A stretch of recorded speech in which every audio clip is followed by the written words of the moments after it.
wujudkan mimpimu.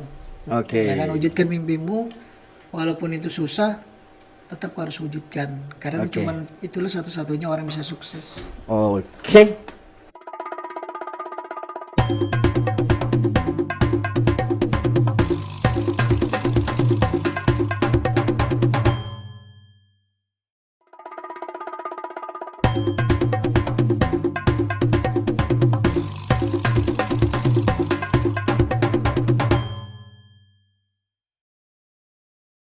Selamat malam sahabat The Journal Indonesia. Alhamdulillah, puji syukur kita panjatkan kepada Tuhan Yang Maha Esa. Dan terima kasih sebenarnya juga untuk subscriber. subscribe. Selama ini syukur kita sudah di 1000 subscriber. Ya, dalam jangka waktu yang sebulan seminggu lah. Oke. Kami akan mulai dengan segmen baru malam ini. Adalah polosan politik obrolan santai dengan tamu yang beliau ini pengusaha muda, ya, politisi juga. Mendingan kita cari tahu sendiri ya. Tamu kita malam ini, guys kita Haji Irwan Arbain ST. Selamat malam, Bang. Malam. Gimana, Bang? Kok kayak tegang, Bang? Bukan tegang. Itu bukan masalah tegangnya. Iya. Permasalahannya itu ada titel baru tadi yang saya dengar. Ada. Oke. Kayaknya sih belum haji deh kayak. Perasaan sudah haji deh, Bang. Belum baru kecil, bukan haji. Iya, siap. Oh, alah. Haji kecil, coy. Ya, saya panggil Abang biasanya kan. Kita nih biasa saya kenal Kak Irwan panggilnya Abang. Langsung aja sih, Bang. Sebelumnya terima kasih, Bang, udah mau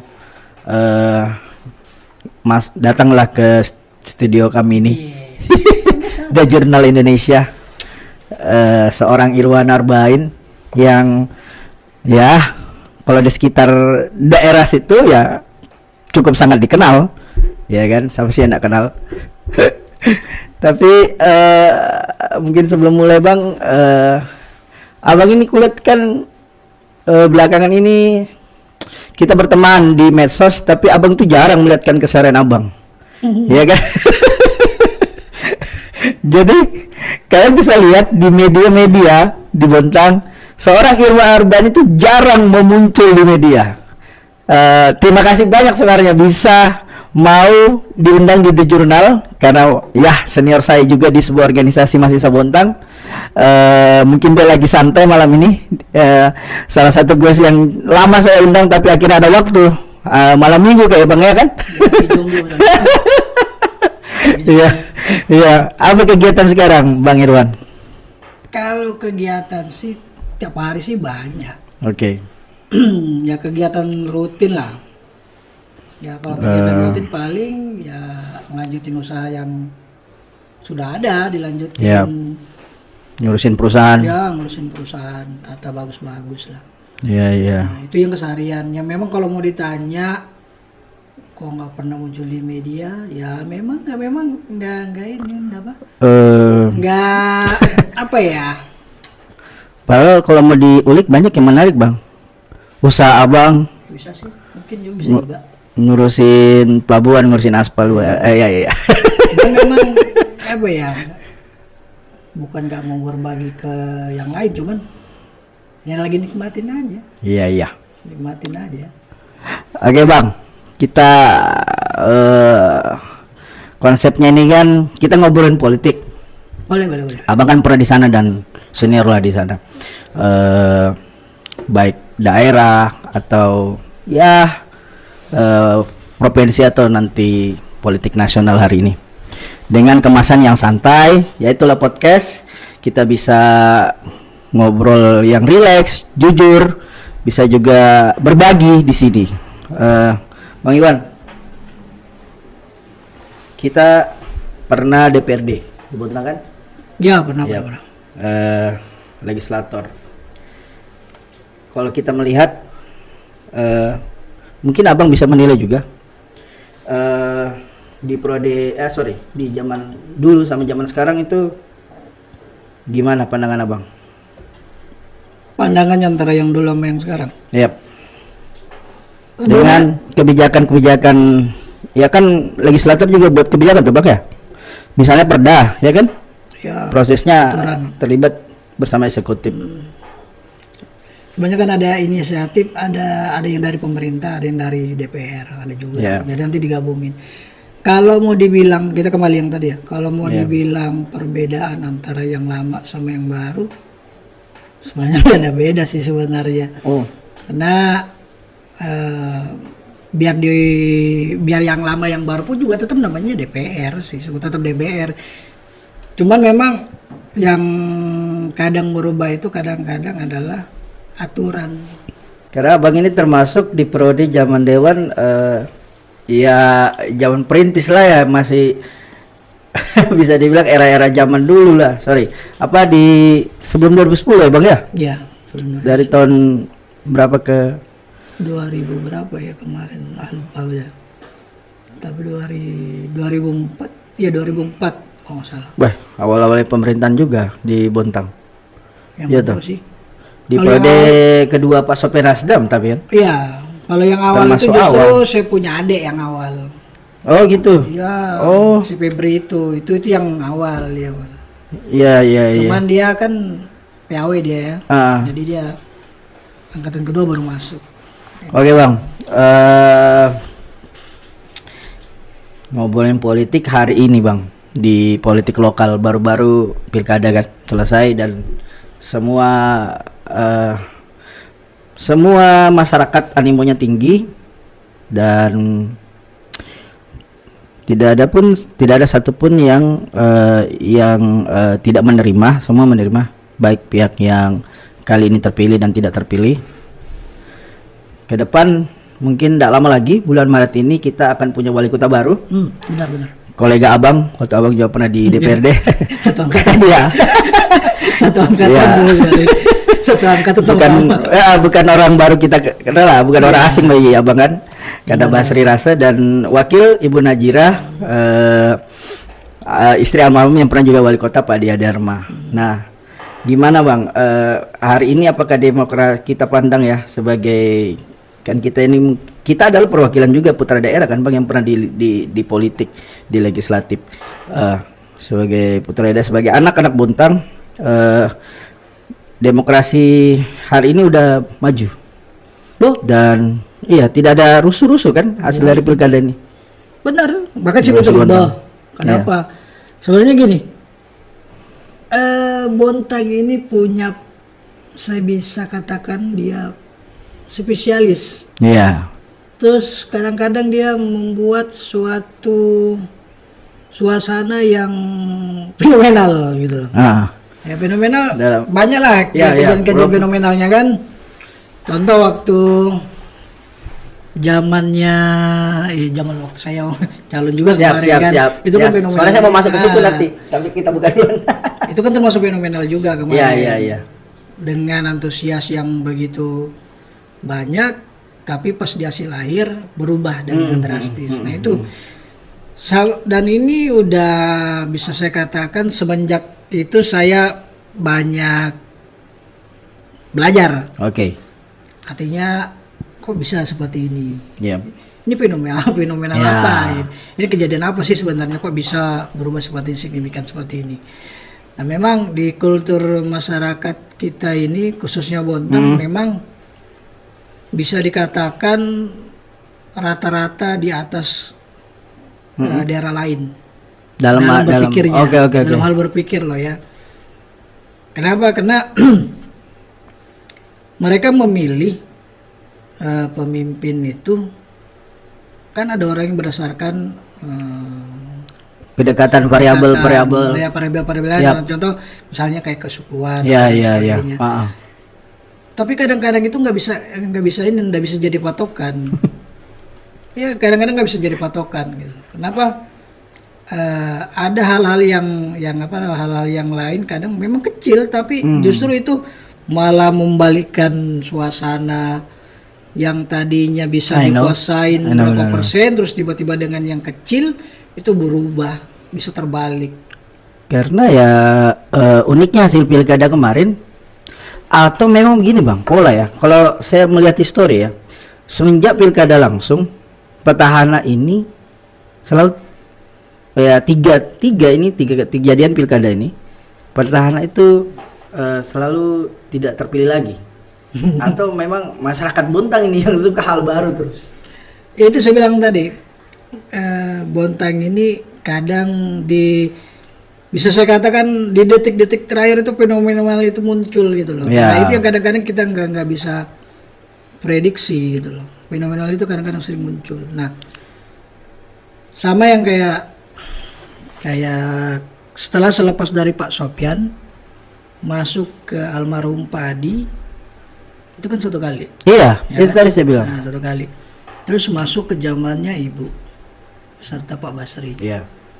Nanda lama berubah lagi Iya. menjadi ke zamannya Pak Basri. Yap.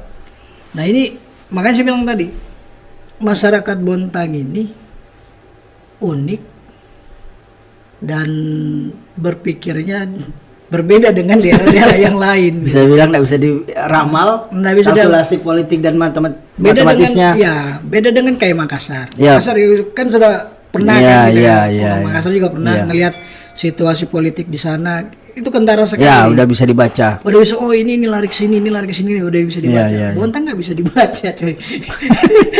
Banyak kejutan-kejutan. Banyak Ya, kejutan yang kadang yang kita tidak bisa prediksi. Yang kita akhirnya ada sih yang bisa prediksi, cuman ini kira-kira kan masih kira-kira. Ya. Nah, ini kira-kira bisa nggak begini modelnya begini.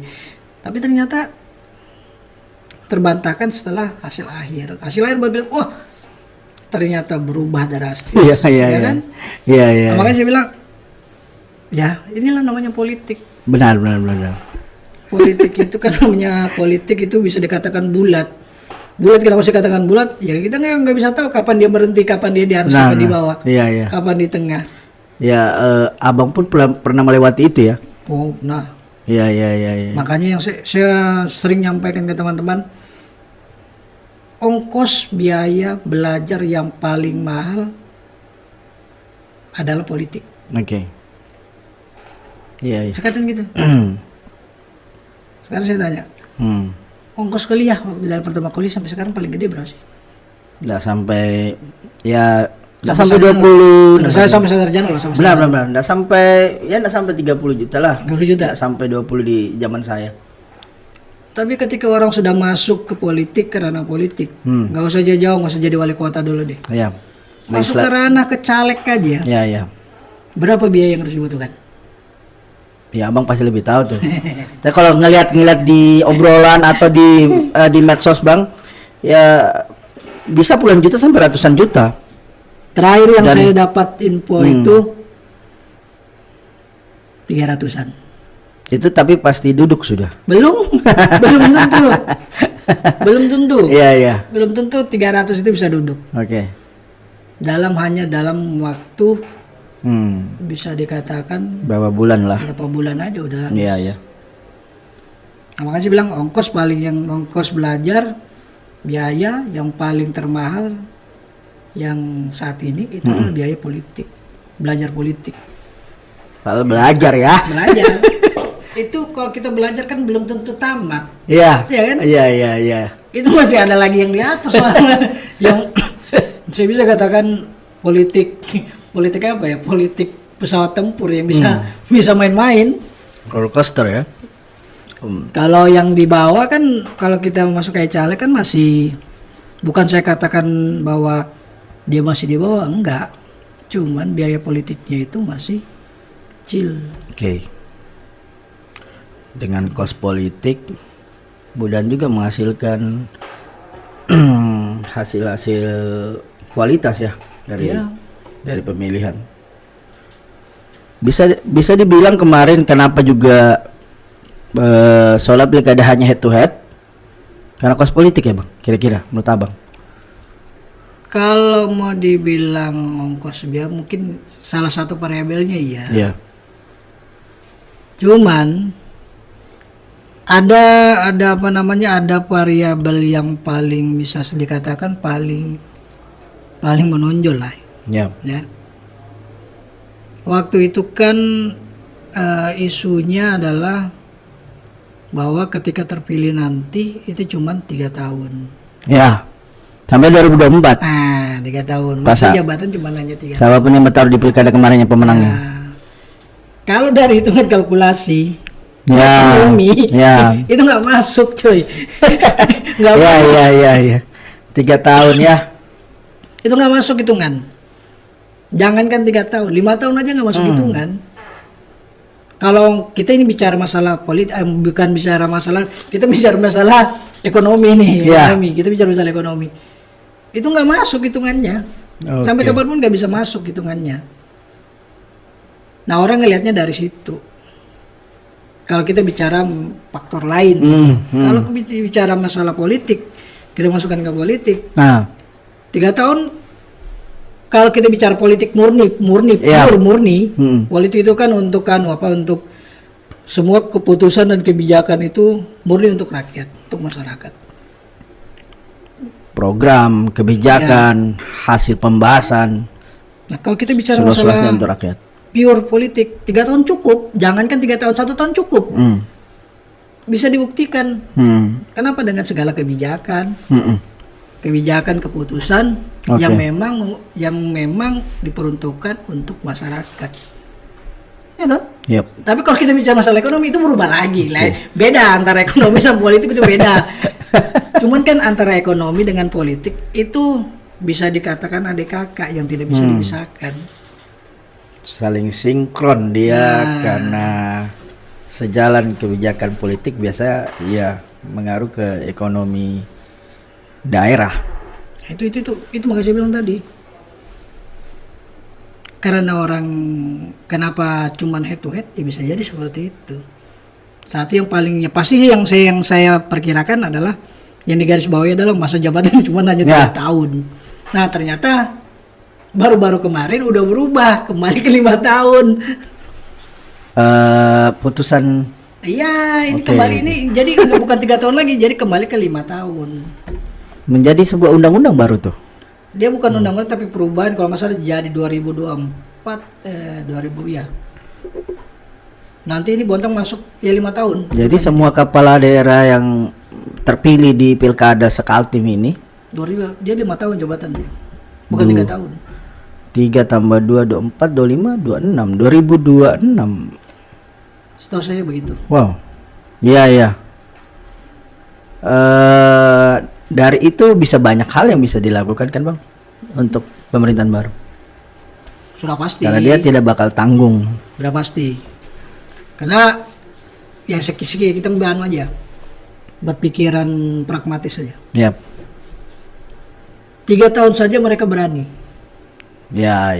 Gitu. Yap. Ini simpel aja. 3 tahun aja Pak Basri dengan Ibu Najira berani. Apalagi kalau 5 tahun. Iya. Logikanya kan simpelnya kan gitu aja Iya, sebenarnya. iya. Bahasa simpelnya seperti itu. Dan saya yakin lah di belakangnya Pak Basri dan Ibu Najira itu ada orang-orang yang tidak mungkin bisa menjerumuskan Pak Basri dan Ibu Najira atau membuat kecewa Ya. pemerintahnya nanti ke depan. Saya yakin itu. Ya. Pada intinya kan mereka dengan kemenangan 54,55% itu, jadi ada ribuan warga Bontang yang memilih dan menunggu program dari Tagline Bersinar ini, pasangan bersinar ini.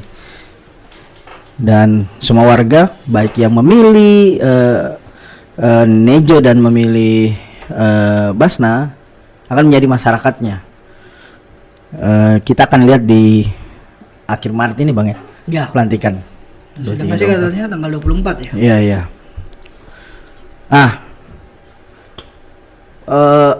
Abang cukup mengenal karena Basri. Iya. Kenal. Tapi ini dia di eksekutif Bang.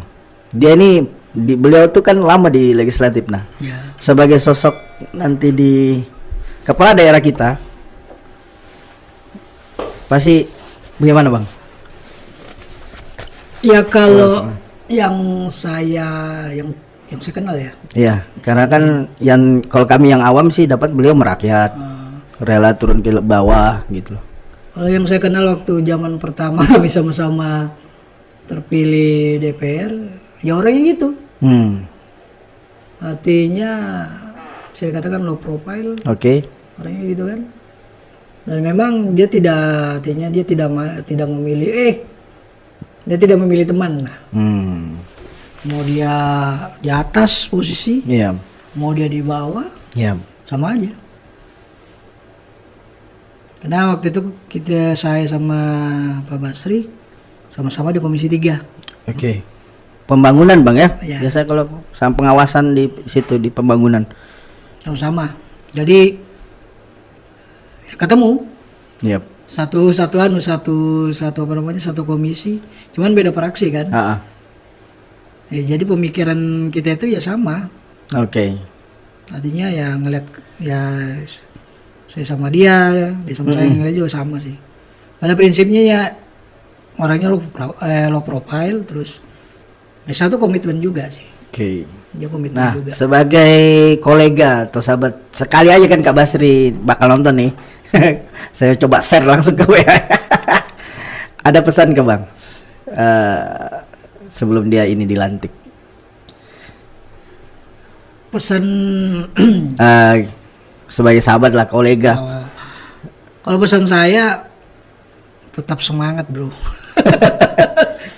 Maksudnya gini, tetap semangat, jangan pantang menyerah.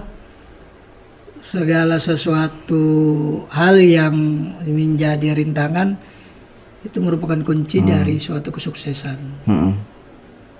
Ya tadi kan, Karena gini, ketika menjadi seorang legislator atau legislatif itu berbeda tantangannya ketika dia menjadi seorang benar wakil wali kota. benar sekali. Nah, ketika dia sudah jadi wakil wali kota, naik menjadi wali kota, itu akan berubah lagi tantangannya. Dan tantangannya kan pasti lebih besar. Makanya bahasa yang saya tadi, tetap semangat. Nah, karena itu pasti dulu. Kita kalau nggak semangat ya nggak bakal jalan-jalan. Programnya nggak akan jalan-jalan. Dengan karakter apa tadi masyarakat Bontang yang unik.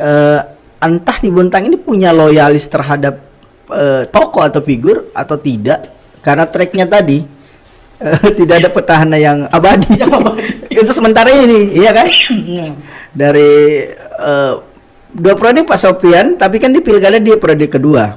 Yang pertama kalau secara saya baca dipilih langsung di DPRD Provinsi A.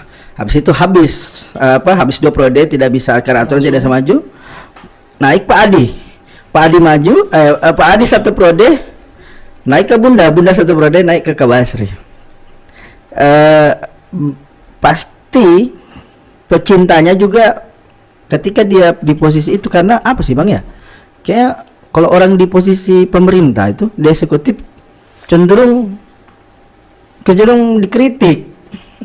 Karena waktu di legislatif dia ini juga mengkritik kan. Tapi ketika sama lah kayak saya membaca sedikit tracknya Bunda kan. Waktu di legislator dia tidak terlalu sering dikritik. Pas jadi wali kota dikritik.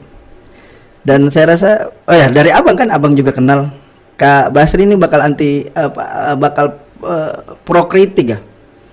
Kalau Pak Basri dia tidak anti kritik. Ya. Yang setahu saya loh ya, dia tidak anti kritik, dia menerima. Ya. Semua yang masukan. Yap. Cuma nanti kan pasti dipilah. Ya. Yang mana yang harus dia terima, yang mana yang harus dia terima. Nah, cuman memang dia ada bahasa yang gini ya. Tidak semua permintaan kita itu akan dikabulkan. Ya. Ini contoh, dosa jauh-jauh ketika kita berdoa saja kepada Allah ya kan. Ya. Ada beberapa doa yang dikabulkan, ada beberapa doa yang tidak dikabulkan. Iya. Nah, permasalahannya sekarang ini di masyarakat kita ini ada yang seperti itu. Yap. Ketika dia kritikannya diterima, dia senang. Ketika ada kritikannya yang artinya yang tidak diterima, dia tidak suka. Oke. Nah inilah yang nantinya, makanya tadi saya katakan dari tadi bahwa pesan untuk Pak Basri tetap semangat. Yap. Karena pasti tantangannya kan lebih gede lagi, lebih besar lagi. Karena itu tadi, kalau senang nggak apa-apa, yang susah ini yang tidak senang. Benar. Dan rata-rata yang, mohon maaf ya, yang Iya. dari zamannya Pak almarhum Padi masuk ke Ibu Neni, sekarang masuk ke Basri, itu kan satu. Rata-rata tingkat kepuasannya ada yang Rendah. tidak puas, Oke. ya kan? Itu tadi yang saya katakan, hanya gara-gara masalah kecil, akhirnya terbalik semua. Benar. Nah, itu yang saya katakan tadi, masalah kecil aja bisa terbalik semua. Padahal masalah tidak suka, masalah tidak suka aja kan, yang tidak sesuai dengan, yang tidak suka dengan program, ya kan? Ada yang macam-macam lah, yang tidak suka itu kan macam-macam, banyak anunya lah. Dengan framing Kanda Basri yang merakyat, humble, yang dia tidak ada jarak antar dia dengan masyarakat, itu dia bakal harus terbuka sih mindsetnya ke depan nanti di pemerintahan baru. Ya, Dia bakal bertemu dengan pengkritik pasti. itu sudah pasti. Nah, cuman sekarang itu bagaimana merubah, ini anu aja. Ya, Eh, sekedar sharing lah. Sekedar sharing, dan yang saya lihat, jadi ada gini. Dulu saya ingat sekali zamannya Pak Sopyan. Ini zamannya Pak Sopyan ya. Kenapa bisa dua kali duduk? Itu yang saya dengar dulu itu adalah banyak pengkritiknya. Dulu beliau tuh banyak pengkritiknya.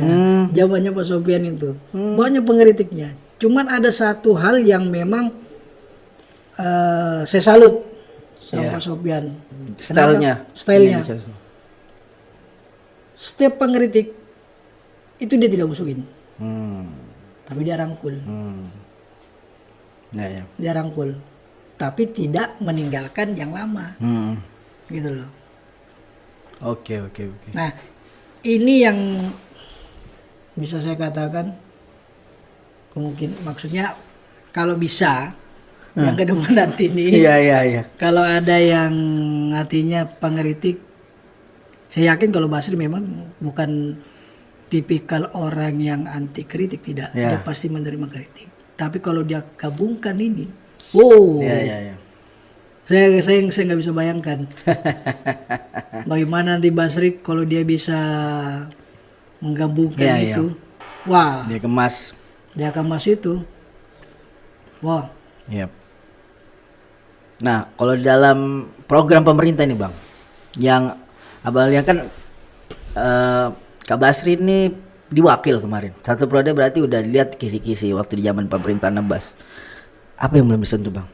Dari Abang kan Abang kan juga pelaku ekonomi di Bontang, pelaku besar lah. Apa yang belum dijam atau belum disentuh, atau apa yang kurang? Masih kurang, ini ruang-ruangnya nih bagus nih. kalau kita bicara yang ke belakang nih ya. Oke. Kalau bicara ke belakang. Nah, kalau kita bicara ke belakang itu sebenarnya kurangnya nggak ada. Kurangnya nggak ada. Yap. Cuman mau ditambah. Ya. Nggak ada kurangnya, cuma mau ditambah. Iya. Jadi memang ada hal-hal yang memang perlu disentuh sebenarnya. Sebenarnya gini, kalau untuk perekonomian menengah sampai ke atas, saya bisa katakan gini, ketahanannya artinya ketahanan dalam menghadapi perekonomian masih kuat lah. Oke. Yang susah itu adalah menengah ke bawah. Oke. Nah, para pelaku ekonomi yang menengah ke bawah inilah yang perlu sebenarnya dibuatkan semacam terobosan-terobosan. Yap. Kalau zamannya waktu saya terpilih kemarin, Yap. ini saya cerita terpilih kemarin. Oke. Saya memang dulu membuat program untuk loyalis saya yang dulu. Dulu kebetulan kebanyakan loyalisnya ibu-ibu ya. Banyak ibu-ibu dulu. Jadi kebanyakan loyalisnya ibu-ibu. Waktu itu sempat yang saya pikirkan itu bisa saya wujudkan. Salah satu bagaimana hasil, artinya ini kalau dulu yang sekarang pokir namanya. Sekarang pokir. Dulu istilahnya apa bang? Aspirasi kalau nggak salah. Oke. Dan aspirasi. Nah dulu ada aspirasi itu. Memang saya fokuskan jatuhnya adalah ke masyarakat, loyalis saya. Itu. Bang, menurut kita di politik tuh ada menang, ada kalah nggak sih? Kalau begitu berarti. Tidak atau tidak ada kalah, tidak ada menang. Sebenarnya bisa katakan begini loh. Kalau saya, Ya, so tau yang kalah rasa menang, yang menang rasa kalah. soalnya gini. Kalau saya ini menurut saya ya, ini prinsip saya, bukan ini prinsip saya. Oke. Setelah diikutin, Pribadi nih. Nah, pribadi. Boleh diikutin, boleh enggak. Ya. Kalah menang nggak ada beda. Oke. Siap. Saya bilang kalau saya loh ya, kalah menang nggak ada beda. Kenapa? Kalah pasti jadi pelajaran. Untuk menjadi lebih bagus lebih ke depan. Menang seperti juga, dan ini juga harus lebih bagus lagi yang dari hari yang sekarang untuk kedepannya. Jadi mau dibilang kalah di mana? Iya sih. Jadi tidak ada kekalahan dalam politik. Nggak ada. Kekalahan itu cuma angka, hanya hasil Angka hitung. aja, hasil hitung bener. Iya. Hasil angka sama hasil hitung aja. Tapi sebenarnya justru kalau bisa dikatakan ada yang mengatakan gini, kalah adalah keberhasilan yang tertunda. Ya, ada pepatah seperti itu. Iya. Sebenarnya seperti itu. Cuman kan kadang-kadang kan orang gini, ada pemikiran lain kadang bawa gini, kalah ya kalah, menang ya menang. Ya kalah kamu harus terima. Ya memang harus semua kalah juga harus terima. Nggak bisa dikatakan dia harus terima, dia harus terima. Cuman masalahnya dia bisa maknai nggak kata kekalahan itu. Bisa diambil apa sih? Kenapa sih saya bisa kalah? Kenapa saya bisa kalah? Oh gara-gara ini saya kalah. Berarti ke depan jangan harus dilakukan itu. Begitu juga yang menang. Oh saya bisa menang ini hari. Gara-gara apa saya bisa menang? Oh gara-gara ini. Nah, terus yang kalah kemarin gara-gara apa? Gara-gara ini. Oh berarti tahun depan saya nggak boleh begitu.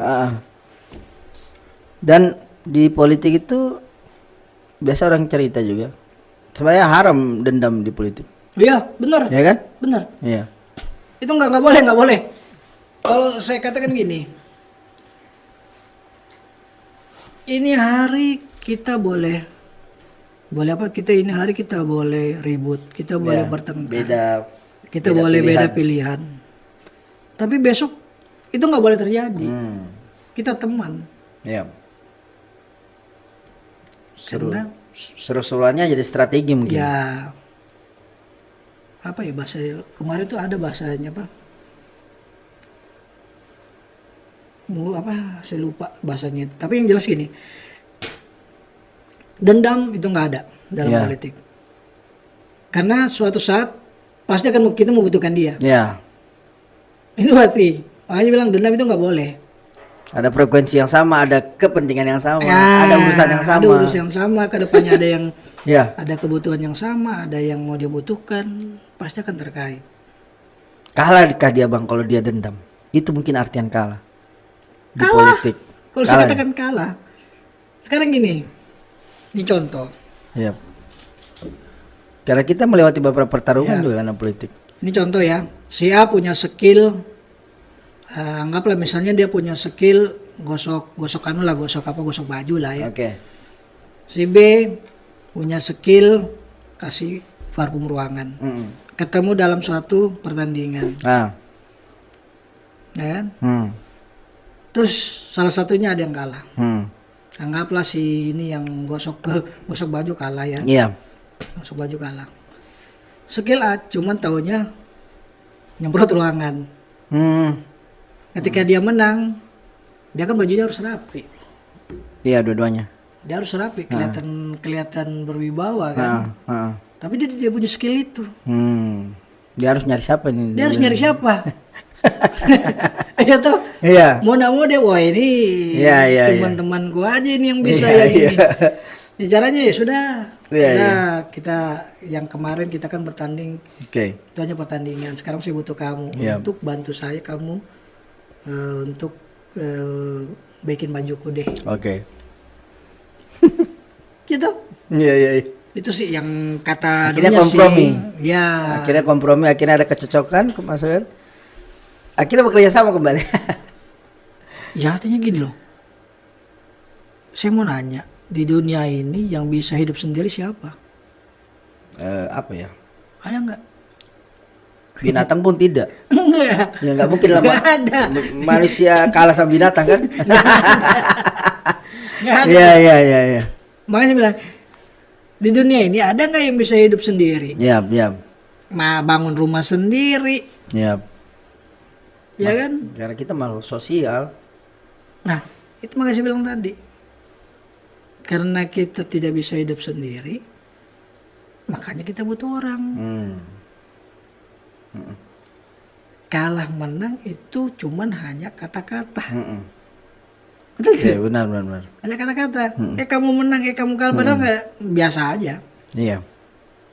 Nggak ada satu dua, nggak ada nunya juga.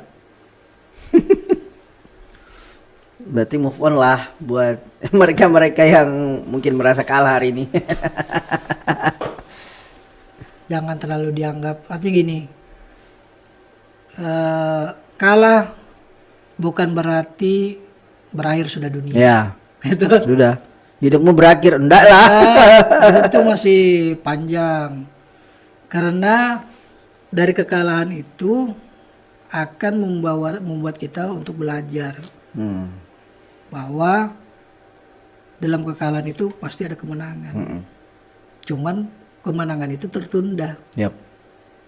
Simpel bahasanya. Siap. Oke, Bang. Kita bicara nasional sedikit. 2 periode Pak Jokowi. Kalau dibilang apa ya? Bang jago lah beliau tuh. Nggak ada lawannya. Bang jago.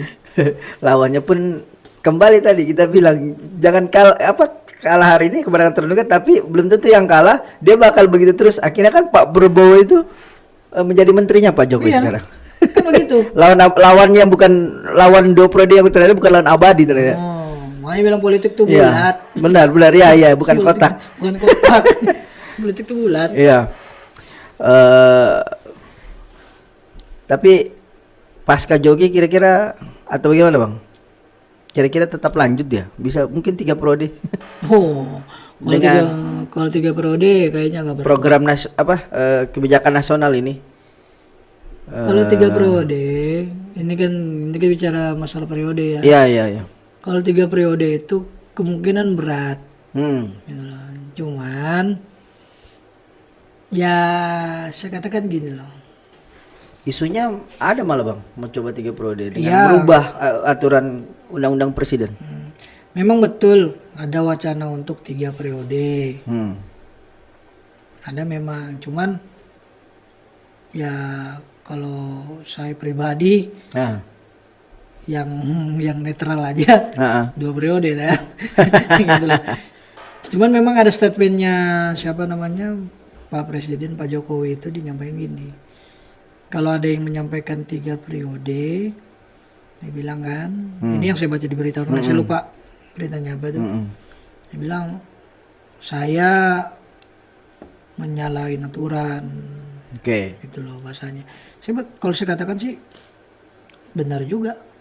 Kenapa? Pernah dengar nggak dulu? Ada dulu wacana yang Soeharto mau jadi presiden seumur hidup. Saya kira sempat ada itu aturan undang-undangnya. Iya, sempat apa bedanya sama yang itu? Iya. Tapi waktu itu mau dimunculkan wacana itu kan mentah. Iya. Tapi enggak jadi itu sampai jadi, sekarang. kan? Tak sempat jadi itu undang-undang. Nggak sempat jadi karena memang nggak bisa seperti itu. Iya. Indonesia nggak bisa seperti Iya. itu. Walaupun sebenarnya ada kelebihannya. Kalau misalnya sampai 3 periode, ada kelebihannya memang. Iya. Kelebihannya apa? Karena bisa jadi program yang pertama nggak selesai, dilanjutkan ke yang kedua. Kedua masih belum cukup, masuk ke yang ketiga. Karena membangun Indonesia ini nggak bisa 10 tahun. Iya, benar. Nggak bisa 10 tahun. Nggak cuma 10 tahun gitu, terasa belum. Ya kan? Nggak cukup. Tiba-tiba baru merubah ini yang mungkin khawatirkan kita sebagai masyarakat Kaltim, IKN nanti berubah bang. Padahal bagus loh ada IKN. Akhirnya di Kalimantan dilirik dengan pembangunan. Saya justru ngeliat gini. Ini kan identik proyek mercusuar Pak Jokowi merubah posisi ibu kota. Justru saya dengan adanya IKN ini, sekarang justru di Kalimantan Timur ini jadi target para investor. Bahkan jadi seksi. begitu dinyatakan Kalimantan Timur sebagai IKN, yang dari Jawa itu kan pada datangan semua sampai ke Bontang nyari tanah. Benar. Dan itu bukan emang benar. Karena saya juga pernah didatangin. Iya kebetulan ada lah tanah kita dilirik-lirik. Aset keluarga. Kan dia bilang bisa nggak? Saya bilang ya silakan aja, penting cocok kan gitu harganya. Bang itu mungkin karena ada IKN ini juga politik daerah kita, politik dari Kaltim, pilkada itu rasa nasional mungkin ya. Ya. Karena kepentingan nasional bisa masuk. Bisa jadi. Berarti yang seru nanti ini pilgub. Itu pilgub seru tuh.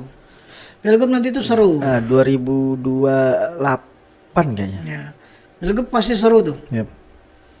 Kenapa? Karena kepentingannya lebih tinggi. Karena yang mau dipilih nanti adalah calon ibu kota kepala negara.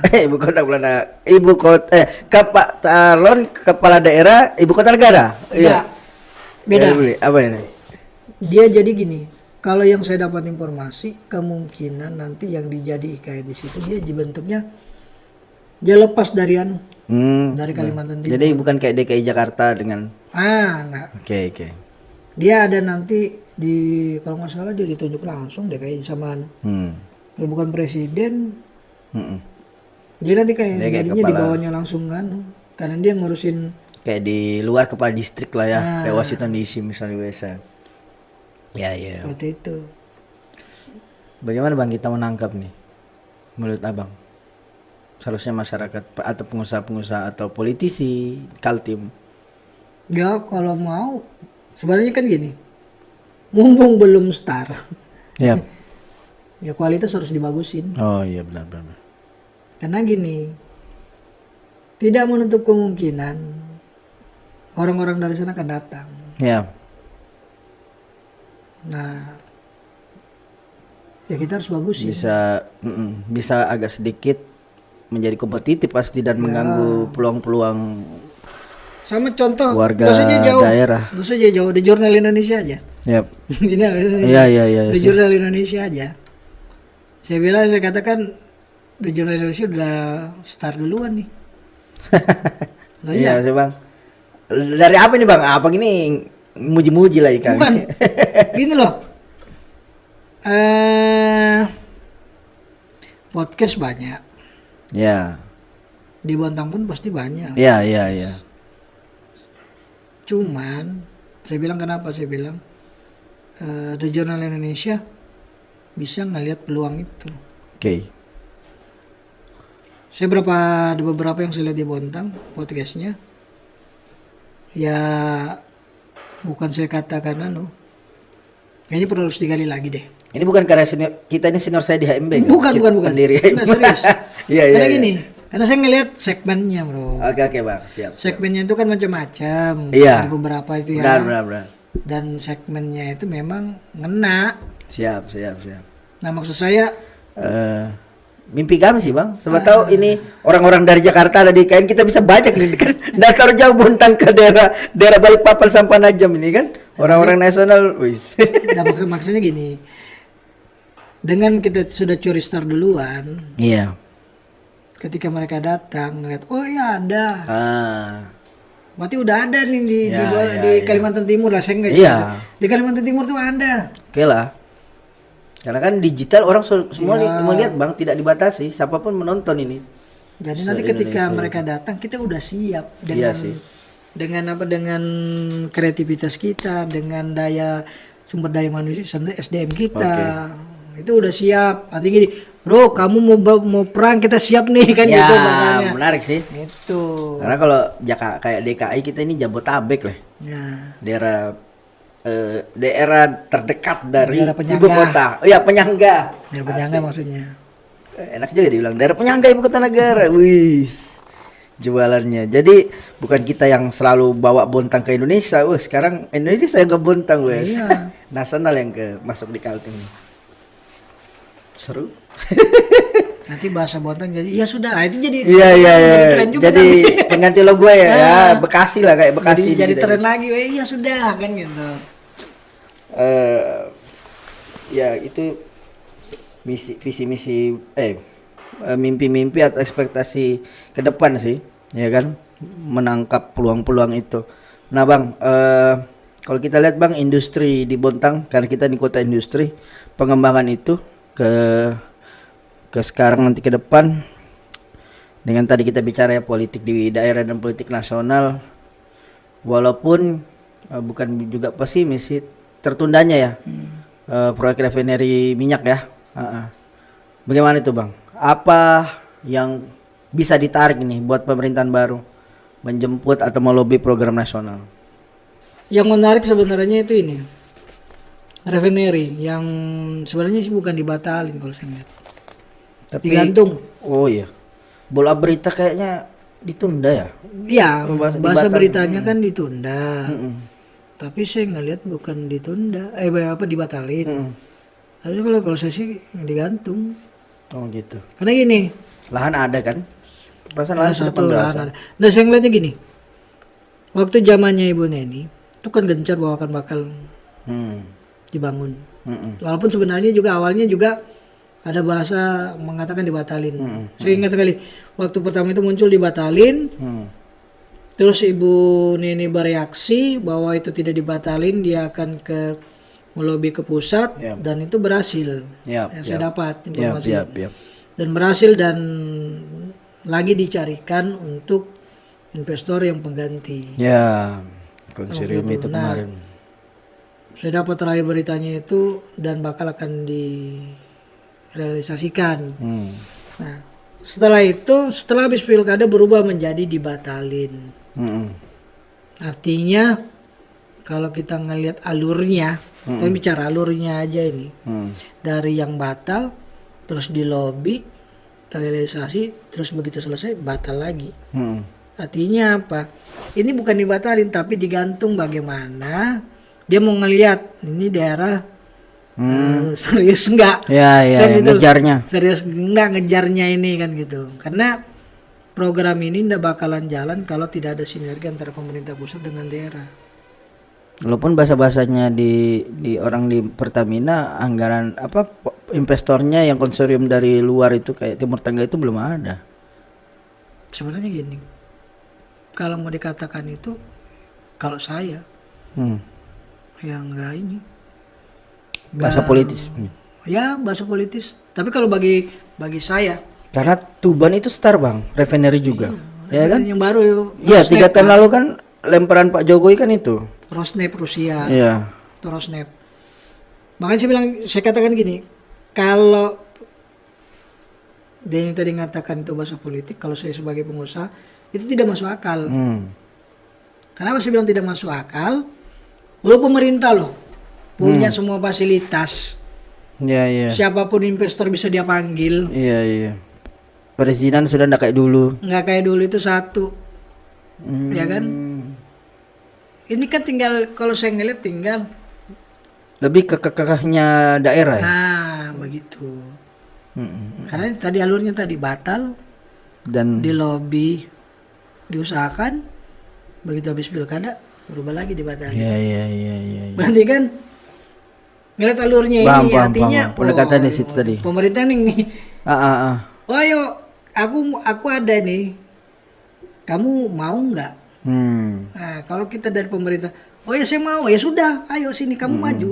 Saya maju, kamu maju kan Ya, gitu. benar. Ketemu. Yakinkan aku nih, Nah, Bontang. Kalian Itu. sudah siap apa? apa yang bisa dianu kan gitu. Oke. Dan nasi jauh yang Tuban, Rosneft kalau nggak salah Rusia kan. Iya, kurang detail. Tapi dia sudah jalan bang. Iya. Tuban sudah jalan daripada gas. Kan sampai heboh sampai beli mobil. Oh iya benar, yang warga desa itu yang Desa beli mobil dia kan. dapat pembelian tanah. Nah itu kan yang saya baca di berita itu bahwa Pertamina masyarakat Pertamina yang kalau nggak salah Pertamina yang beli, kalau nggak salah ya Pertamina yang beli, pemerintah Pertamina yang Membebaskan lahan. perantara Hmm. ke Rosneft Rusia investornya. Ini perusahaan migas ya Rosneft di Rusia. Iya, migas Rosneft. Itulah yang bayarin ke masyarakat lewat Pertamina. Sebenarnya ada yang lebih bagus loh, bro. Untuk apa nih Bang? Untuk Pengadaan tanah itu loh. Untuk Pertamina yang di Bontang. Iya, iya. Sebenarnya ada yang lebih bagus sebenarnya. Kalau saya perhatikan di situ ada apa ya? Ada sebenarnya peran jadi gini. Jangan semata-mata pemerintah daerah yang dibebanin untuk bisa menyelesaikan masalah lahan. Lahan Masalah pembelian itu.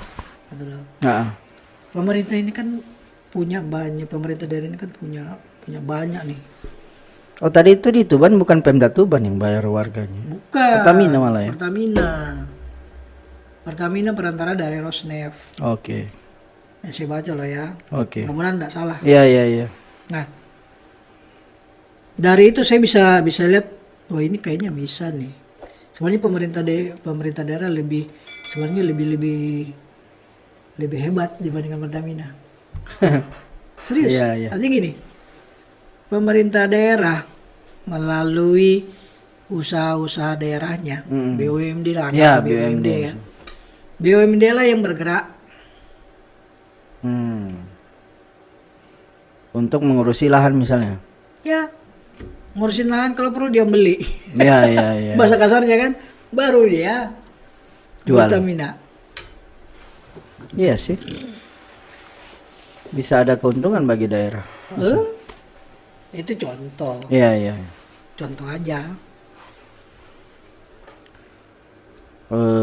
Selain itu Bang, di Teluk Kadere sana, Bontang Lestari ini yang luas banget nih, bisa menjadi kawasan industri kan sebenarnya Bang, karena beruntut ini pelan-pelan. Ada PLTU GPK, ada swasta masuk, PT IUP itu yang mengelola CPO. Justru bagus sebenarnya. Ada baru-baru saya dengar juga Alesco, perusahaan Alesco. Untuk terminal gas kayaknya. Jadi gini, Teluk Kadere sebenarnya itu lokasi yang strategis, bagus lah. Ada sisi darat, ada sisi laut. Ya dia murahnya langsung laut lepas kalau dilihat peta itu. Langsung selat Makassar kan. Di situ bagusnya dia, katanya. Orang bisa masuk lewat laut, orang bisa masuk lewat darat. Bandara lagi sudah dibebaskan lahannya, tinggal eksekusi saya kalau misalnya jalan memang. Hanya katakan tadi, makanya saya katakan gini. Sekarang lokasi sudah ada, lokasi sudah bagus, tinggal pemerintah nantinya bisa mengundang para investor masuk. Terutama misalnya contoh, kita kan lebih luas laut nih. Sampai saat Itu Bang, sampai saat 70% ini, wilayah Bontang kan laut. sampai detik ini itu belum ada yang nyasar. Padahal itu paling potensial loh. Paling baru apa ya? Baru pelabuhan ya. Pelabuhan malah lagi bukan Blok Tuan kemarin tuh. Pelabuhan kan cuma untuk kapalan Iya, aja. iya. Ini maksudnya potensial sumber daya laut yang bisa dikelola Oh iya, siap. menghasilkan PAD. Siap. Sebenarnya ada di program Nebas kemarin tapi kayaknya nggak sempat tersentuh Bang. Yang Contoh, buat powder rumput laut sama pengalengan ikan. contoh ya, Pengalengan ikan. rumput laut. Ini contoh aja. Iya. Siapa sih yang paling gede di rumput laut di Bontang? Tahu lah Bang. Selain Haji Ya, Tongkol yang itu di BK. kan. Iya. Lu tanya sama dia, Nah, udah berapa gudangnya? Udah berapa gudangnya? Iya, iya, iya. Gudangnya bukan di Bontang loh, gudangnya itu di luar dia punya. Masa? Jangan salah. Rasanya enggak main begitu, Bang, enggak. Oh. Itu hasil dari rumput laut loh ya. Sorry Pak Haji ya. Sorry Pak Haji. Tapi artinya gini, potensial itu ada gitu loh. Oke. Nanti bisa dikembangin, Ya. kenapa enggak? Why not kan? Kenapa harus Ya, ya, ya, ya. harus tidak dikembangin? Padahal sebenarnya bisa sekali ya. Loh iya banyak. Itu satu rumput laut. Pikir belum ada wira swasta atau pelaku swasta di Bontang yang ngarah ke sana, Bang. Udah. Pak Haji itu diam-diam loh. Nah, Sorry Pak termasuk Haji. termasuk di Tanjung Laut sempat ku dengar, Bang, ikan kerapu apa yang dia bisa ekspor. Ada, Kapan itu waktu ada kunjungan organisasi ke sana? Soalnya potensial laut di Bontang tuh banyak. Yap. Cuman belum dikemas dengan dengan bagus. Itu tadi contoh satu kayak rumput laut. Rumput Ya, laut itu lumayan loh. Terus belum lagi kayak teripang. Belum Hasil. lagi kepiting. Iya. Ini kan 1, 2, 3. Oh lumayan harganya. Iya, iya, iya, ya. Kalau kepiting nggak usah jauh-jauh, hitungan per berapa ya? Per satu ini yang saya dapat itu satu kepiting itu bisa sampai 300-an ribu Per kepiting. Oh, kukira per kilo. Satu kepiting Cok. Kepiting tangkapan nelayan Bontang nih. Bontang kalau dijual keluar. Oke. Cuman dia punya size tersendiri. Beratnya saya lupa beratnya berapa. Hitungannya itu hampir 300-an lebih. Wow. Belum teripang, Iya. belum ikan. Banyak sebenarnya Kalau potensial itu yang bisa diambil. kalau itu dibuatkan jadi pergudangan ya khusus, Wow. ya kan? Dan pakai untuk ekspor ada juga pendinginannya. Biasanya jauh gini aja. Kita ngelihat yang sekarang aja ya. Ikan datang dari laut masuk ke Bontang. Hitungan tidak sampai berapa jam habis. Tapi bukan dikonsumsi untuk dibeli masyarakat kan? Bukannya hanya di pasar itu kan? Bukan. Kita cerita ini misalnya turun di pelabuhan-pelabuhan nelayan ya. Iya. Tanjung Limau, Tanjung Laut, Berbas, Pantai. Berbas Ujung. Coba tanya sama mereka. Ketika kapal datang, ceplek, bongkar ikan, tanya hitung, kalau nggak hitung deh, berapa jam ikan tuh habis? Rata-rata yang saya dapat nggak sampai nggak sampai 1 jam lebih lah, anggaplah lebih 1 jam. Sudah ada yang bakal Sudah ada yang ngambil, pembeli sudah habis, tangkulaknya ya. sudah kemana-mana ikan itu. Benar, benar. Bahkan sampai terakhir yang saya dapatkan sampai ke Penajam, bahkan sampai ke Berau, barang itu, ikan itu loh. Artinya potensialnya gede. Tuh, potensialnya gede. Yep. Dan rata-rata yang membawa ikan ke Bontang ini rata-rata dari luar juga. Iya. Tapi proses ekonomi itu proses kegiatan ekonomi di situ yang lari ke PAD.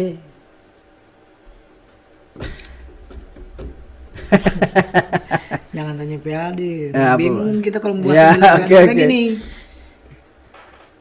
yang mau dibilang PAD itu adalah ketika kegiatan itu contoh lah, nggak usah jauh-jauh. Kalau di daerah lain ada timbangan di perbatasan. Setiap yang lewat. Itu darat. Kita Ya, cerita darat. darat. Kita cerita darat. Ini yang menghasilkan PAD dia. Iya. Setiap dia masuk ke suatu daerah, apakah dia kota atau kabupaten, di subnya itu punya timbangan. Nah timbangan itulah diukur mobil itu. Kalau dia melebihi kapasitas dia harus bayar. Nah, itu menghasilkan PAD. Nah, permasalahannya kalau yang di laut saya juga bingung. Ketika dia masuk ke Iya. daerah Bontang, Anggap dengan kalau pasti ada juga SIM-nya kapal itu kan. STNK-nya kapal apa lupa aku namanya. Dia Ya, tapi terdaftar itu kan, bukan ya. di kapal Bontang kan? tapi kan hitungannya gini bro, hitungannya gini loh. Itu kan hitungan per tahun, bukan hitungan Oh. hasil gitu. Iya iya iya iya. Misalnya per hari, per masuk. Kalau mau dibilang sebenarnya bukan berdampak langsung ke PAD, enggak. Tapi kalau berdampak kepada penghasilan Masyarakat di situ. masyarakat di situ, yang bergerak iya di situ. berdampak. Iya iya. Tapi kalau PAD belum kayak belum Iya, nyentuh iya, ke iya. situ kayaknya. Iya iya. Karena kan hasil tangkapan. Iya. Tapi dalam program pemerintah apa yang bisa di situ? Dengan Sebenarnya ada potensi tadi semua buat itu. buat cold storage, Apa itu, Bang? tempat pendingin, penyimpanan. Buat cold storage, setiap yang masuk dimasukin di situ, disimpan. Oke. Bisa dikatakan biaya sewa lah Iya. untuk nelayan yang Iya. tidak punya cold storage bisa masuk di situ. Iya, iya. Nah, Itu yang tidak disentuh banyak sekali. Itu baru dari hasil tangkapan laut di sekitar Bontang. Air laut, Bang. Air laut itu sebenarnya bisa kan sebenarnya juga dimanfaatkan. bisa jadi garam. Iya. Tapi kita bukan Madura, sorry ya. Bukan daerah Jawa. Daerah Janda Ponto Ya. di Sulawesi kalau itu. Cuman Ini Bang kalau untuk air baku yang saya dengar sih di masih perusahaan kurang. banyak melakukan itu yang ada beberapa perusahaan Ya, sebenarnya gini, di tengah krisis air maksudku Bang, misalnya di Bontang ada krisis air ini. ya artinya gini. Kalau untuk air baku, sebenarnya gini, kita sebenarnya harus berpikir berpikir menyari sumber air yang tidak habis sebenarnya, ya kan? Kalau kita gunakan sumur, suatu saat pasti akan ada Iya. habis. Pada saat musim kemarau Ya, habis. air bawah tanah lah ya. Ya. Ada juga kayak misalnya buat bendungan. Cuman permasalahan buat bendungan di sini di mana Ya, kan itu. berat. Kita Yang nggak punya ada sungai. malah yang saya pernah dengar kemarin itu adalah memanfaatkan danau buatan hasil tambang. Bekas, ya bekas aja. Nah, memang waktu kemarin saya sempat kerja di tambang, sempat minum air danau itu. Memang ada di masalah dulu ke daerah kita Adin deh. Situ memang luas gede. Itu memang alat pengelolaan perusahaan ya mereka Iya, buat itu. perusahaan. Dari danau reklamasinya. Iya. Bukan hasil galian itu. Iya, Tapi dia bekas. buat danau. Tapi memang itu udah lama sih sebenarnya. Cuman airnya memang bagus sih. Kita sudah rasain sih dan layak. Dan, bisa lah Bisa diminum. diminum. Sangat bisa. Iya. Dan itu sering dibawa sama karyawanku. Oh gitu. Nah itu memang ya yang kedua adalah laut. Cuman kan teknologi untuk merubah dari air asin ke air tawar itu kosnya lumayan gede. Cuman ini setahu saya lagi-lagi setahu saya di Indonesia sudah pernah ada yang buat. Ada yang buat kalau nggak salah di Bali kalau nggak salah. Oke. Buatan lokal. Oke. Cuman saya nggak tahu harganya berapa. Cuman ya seharusnya bisa disonding ke sana. Kayaknya. Kalau untuk yang PDAM. Karena memang terkendala kita saat ini bukan Bontang aja sih. Iya. Hampir semua daerah. Di Kaltim kah atau di? Di Kaltim maupun di luar Kaltim sama kok. Masalah klasik adalah masalah air. Nah, usah jauh Jakarta pun juga gitu. Iya. Masalah air kok. Kita banyak santai enggak sebenarnya ini? Beberapa kalau keseharian tuh di luar tanggung jawab perusahaan. Bisa banyak santai. Kalau weekend kayak ini kan sebenarnya ada weekend. Ya seperti masyarakat kebiasaan. Bisa. Santai. Nah, ini Bang, terus terang aja ini segmen ini agak berat bagi saya Bang karena saya enggak pernah di politisi atau enggak pernah megang daerah-daerah tinggi di parpol. Bisa nggak kapan-kapan Abang isi nih sebagai host? Karena udah banyak yang ngolokin saya juga ini host. Kalau host yang kayak inspirasi lokal sih oke aja Bang. Tapi ini politik ya, karena kan konsepnya ke depan tokoh-tokoh politik Bang sebenarnya. Bisa aja sih. Yang penting nggak sibuk aja. Seminggu sekali lah Bang. Boleh. Ya bang. Nah, saya kan memang lagi ndadain apa bisa dikatakan kalau Jumat, Sabtu, Minggu kuturut aja ke kota. Nggak, tapi kita nggak lagi der itu bang. Kan Udah. pendengar hobi kita di situ juga main sekarang. Sudah Airsoft udah lama. Udah lama pakai. Iya. Tapi itu Bahkan jaket, orang yang di balik layar pun juga. tapi itu jaketnya kayaknya jaket airsoft betul. Ya. Teman-teman begitu. Hmm. Ya bang. Bisa aja.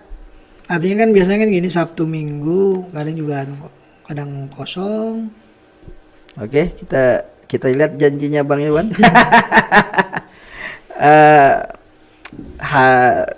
Kebiasaan di Podji sebelumnya Bang, di beberapa segmen apapun yang kami jalanin, harapan lah Bang, atau di closing dengan closing statement, ditutup dengan closing statement atau gambaran kita lah, harapan kita atau tentang politik daerah kita, politik Bontang dan politik Indonesia ke depan. Kita menyambut juga pemerintahan baru kan. Ya. Ini frame-nya Bang Irwan Arban ST. Apa dulu nih harapan? Sekaligus closing statement kalau perlu. Itu. Harapan aja dulu deh, Pak. Ya kalau harapan sih gini. Kalau saya itu ada berapa ya? Yang pertama untuk pemuda. Ya. Harapannya adalah jangan takut untuk berpolitik. Oke. Belajar politik. Belajar politik. Jangan takut untuk belajar politik. Karena di setiap hari pun juga akan kita bertemu dengan berpolitikan juga walaupun secara tidak langsung. Makanya bilang tadi jangan takut untuk belajar politik. Iya. Ini untuk yang anak muda ya, yang milenial. Nah, kalau yang untuk di atas daripada itu yang sudah pernah melakukan itu ya terus berjuang. Sudah dengan bahasa itu makes it happen. Ya, oke. Buatlah buatlah ide itu terwujud. Maksudnya terwujud gini. Bisa dalam bentuk angan-angan yang dulu yang waktu pertama kali masuk politik wujudkan. Kalau memang itu baik, pasti akan akhirnya kan jadi baik juga. Nah, gitu. Sama dengan saya yakin Pak Wali Kota juga seperti itu. Wali Kota terpilih pasti idenya seperti itu. Untuk masyarakat, yang terbaik untuk masyarakat. Dan maka lakukanlah itu. Sabtu dia pernah, kalau kita ingat lagi dia berseloros, Wan kayak aku mencoba nih rasanya coba jadi kepala daerah. Enggak pernah ya? Pernah jawab lagi. Nggak pernah. Oh iya. Tapi memang gini. Kalau saya katakan Pak Wali Kota terpilih. Yap. Termasuk orang hebat. Selain hebat, garis tangannya juga bro. Betul. Garis tangannya. Gitu. Tapi seru kayaknya kalau kita host dia guest ya. Kembali ke masa lalu. Iya. Oke bang, sebelum saya minta closing statement, resolusi abang sendiri secara pribadi di awal tahun kita ini 2021. Wah, kalau resolusi mah banyak. Banyak yang belum terwujud. Oke. Tapi dan abang kayak lebih fokus di usaha ini ya. Sementara. Iya. Mencoba untuk terjun ke politik lagi. Kalau politik sih jadi politik. Kalau politik sih hampir tiap hari karena. Iya. Oke. Itu tadi saya bilang. Siap. Kita hidup pasti tidak jauh-jauh dari politik. Entah itu politik praktis maupun politik yang berapa tahun ke depan. Oke. Kita pasti akan bersinggungan terus. Oke. Makanya kalau mau dibilang resolusi ya banyak. Oke. Yang banyak belum terwujud banyak sih. Yang utama lah bang di tahun ini. Yang utama apa ya? Membahagiakan orang sekitar aja kali ya. Membahagiakan orang sekitar itu susah bro. Iya. Saya nggak usah banyak muluk-muluk, kalau banyak yang sekitar aja dulu. Itu aja. Membagi bang. Iya. Entah itu dia mau membagi, entah dia mau apa, yang intinya membagikan orang sekitar udah cukup. Iya. Berbagi. Iya, siap. Oke bang, closing statement dari seorang Irwan Arbain, pengusaha muda yang banyak mewariskan dan menjalankan perusahaan juga, dan pernah DPRD Bontang dan apa ya? Karena abang kalau dibilang influencer, kayaknya abang nggak mau menerima. Enggak lah. Apa yang saya mau influencer kan? Enggak ada. Influencer mah jauh. Artinya gini, apa ya? Saya kalau mau dikatakan, artinya gini. Saya juga bingung kalau mau dikatakan seorang politisi. Saya nggak terjun langsung di politisi sekarang. Iya. Udah berapa tahun? Bahkan habis caleg kemarin pun sudah anda ini. Iya. Udah terjun ke sana. Memang Tapi kalau kita memegang beberapa partai sebenarnya bisa punya potensi. Saya Iya, melihatnya, memang. pandangannya dari beberapa teman-teman cerita bisa sebenarnya. memang banyak sih, cuman ya itu saya bilang karena apa ya? Saya belum ini siapa namanya? Ya. Bukan belum siap sih siap, cuman Oke. saya bilang aduh belum waktunya, Oke, timingnya oke. belum pas, Siap, itu siap, aja. Timingnya belum pas. Sepertinya abang juga tidak mau terlalu ngurus begitu dalam ya kegiatan parpol ya. Nggak perlu. Padahal Bukan nggak perlu parpol ya, perlu parpol. Cuman saya maksudnya kalau ngurusnya belum belum mau diribetin gitu, mau diribetin belum. kayak abang lagi mungkin karena jarang mau muncul di media sosial saya lihat. Memang nggak mau, memang ini. Memang apa namanya, memang nggak mau muncul. Beda kalau yang satunya ya. Iya. Kalau yang satunya- Saudara-saudara kita lah maksud saya. Kalau yang satunya mah sering muncul. Iya. Bahkan followernya udah banyak Nah. juga tuh kemarin tuh. Sempat cerita, followerku udah segini. Iya. Banyak juga follower mesti. Padahal yang terjun ke publik duluan abang. Iya. Iya kan? Oke bang, closing statement lah bang. Apa yang mau kita beritahu lah bagi tadi misalnya bang pemuda-pemuda Bontang, anak-anak muda Bontang, regenerasi kita yang mau ke politik atau yang berpikir tentang politik itu bagaimana? Please bang. Satu, wujudkan mimpimu. Oke. Walaupun itu susah, tetap wujudkan. Oke. Karena dengan cara bermimpi lah orang bisa sukses. Seperti itu. Oke coy. Simple. Ada lagi? Simpel. Enggak, itu aja. Oke. Artinya gini. Wujudkan mimpimu. Oke. Ya kan, wujudkan mimpimu walaupun itu susah, tetap harus wujudkan. Karena Oke. cuman itulah satu-satunya orang bisa sukses. Oke. Oke. Simpel, padat tapi dalam banget kayaknya. Terima kasih Bang Irwan Arbain ST yang sudah berbagi banyak dan kita ngobrolin memulai segmen baru ini, polosan politik obrolan santai. Saya tetap sehat Bang, sukses selalu. Oke. Terima kasih sebelumnya. Kita beri tepuk tangan. Sampai jumpa lagi sahabat The Jurnal Indonesia di podcast The Jurnal Indonesia berikutnya. Selamat malam. Dah. Dadah.